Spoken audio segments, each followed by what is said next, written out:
Assange en pays de Sarrebourg revient sur le devant de l'actualité d'une façon étonnante.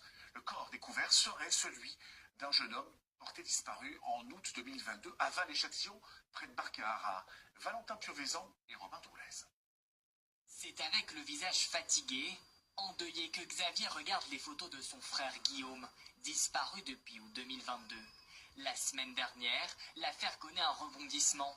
Son ADN est identifié sur un corps retrouvé dans une malle en décembre dernier dans cette maison de Gondrexen-Jean-Moselle. On s'y attendait pas du tout avec la famille. On attendait qu'il revienne par lui-même. Voilà. C'est vraiment atroce ce qui lui est arrivé parce que dans une malle, découpée en morceaux, voilà, c'est en plus une famille qu'on ne connaît pas. Guillaume, il était joyeux, il faisait rien de mal. Nous l'avions rencontré en janvier dernier lors d'une énième recherche dans les rues de Strasbourg. Sur les réseaux sociaux, il avait lancé de nombreux appels pour tenter de retrouver Guillaume.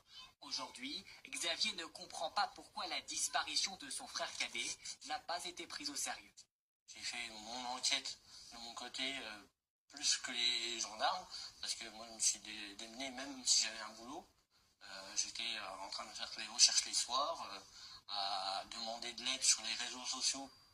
Désormais, Xavier et sa famille cherchent à comprendre ce qu'il s'est passé. Qui aurait pu tuer Guillaume, 27 ans? Où il a surpris quelqu'un, où il était pas au bon endroit, voilà. Il serait jamais mis dans une malle à se suicider ou quoi que ce soit. Il aimait la vie.